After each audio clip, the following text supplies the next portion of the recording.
All right, welcome back. So in this video, we're going to talk about Endpoint Manager. Okay, so right here on the list, an Endpoint Manager, a single management experience for end user computing, team, and IT to ensure employees, Microsoft 365 devices, and apps are secured, managed, and current. Okay, so the nice thing about endpoint management, and I'll just talk briefly about it here and then we'll dive into the actual page, is it gives you the ability to um, push out or launch software from, if you're on a server, you can literally update people's computers right from your desk. So the IT department has massive control over what's going on. Okay. And you do want to have your IT department on lockdown when it comes to being strict about policies and what people are allowed to do on their computers because of the security risks that are there. Um, just think about all the different devices that you have connected, okay? Even if it's a team of 10 people, let's say that they all have mobile devices, and then they have tablets, and then they also have laptops or desktops. If you just did that, that's 30 devices. If you had everyone had 3 devices, that's 30 devices total for 10 people, okay? So, there's a massive amount of endpoint management that you need to deal with. Okay, and so you want to give your IT department the power that they need to do their job and to keep your business, your organization, small, large, or medium, secure. Okay, so let's click on Endpoint Manager real quick. So with this, you're working with um, the Endpoint Manager Admin Center. So we have the dashboard, all services. Okay, you can look at devices, desktop analytics, reports, groups, troubleshooting, support, apps, endpoint security, users, tenant administration, Intune for education, Azure Active Directory. Okay. You have devices, apps, endpoint security, reports, users, groups, tenant administration, and then troubleshooting and support. Okay.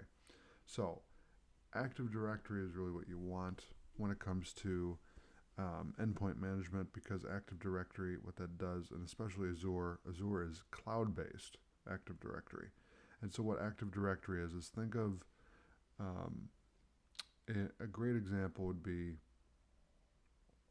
if you go to a mall and you look at a map of the mall, okay, and there's a legend on the map, right, and it shows you all the stores.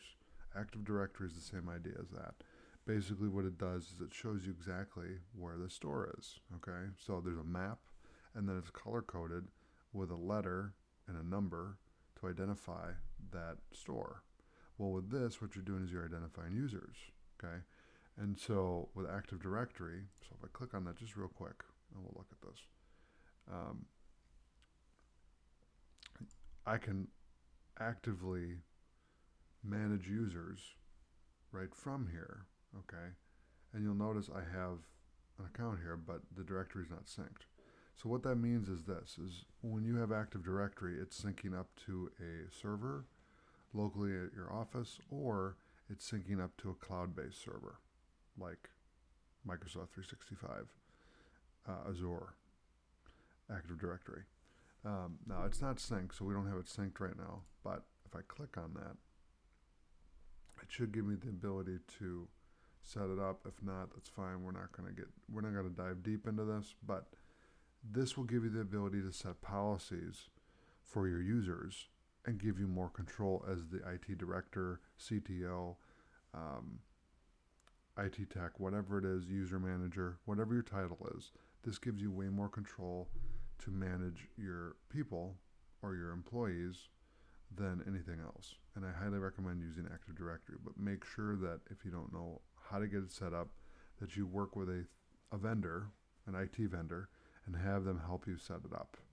But make sure that you're there when they're doing it so that you know what's going on. Okay, so that when you run into issues, you know how to deal with it. Okay, and then make sure that you also get training on that so that you're not stuck trying to figure out what's going on when it's an emergency. Because things do happen. It can be buggy. Um, there's a lot of stuff that goes into it, And the biggest thing is you want to make sure that you have, if you can, you want to make sure that all your computers are Windows 10.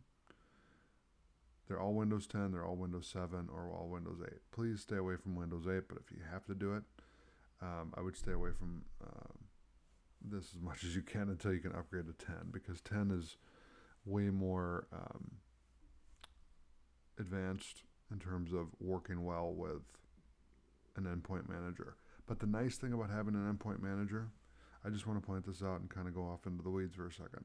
The nice thing about an endpoint manager is you can set up a policy for new employees. So let's say you have a sales department, so you can make a policy for that, where when there's a new member of the sales department, you set up a policy with all the applications that they need, all the software that they use, which is application.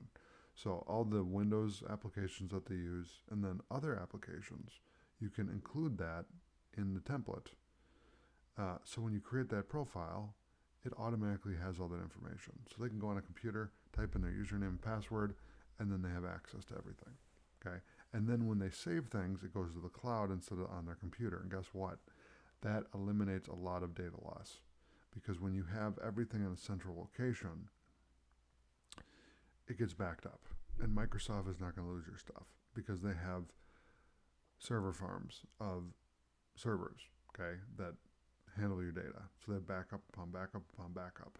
So you're not losing your information, okay? If you put it on your hard drive, you have a better chance of losing it than if you rely on Microsoft to take care of that for you, okay? So that's Microsoft Endpoint Manager, all right? So thanks for watching. I'll see you in the next video.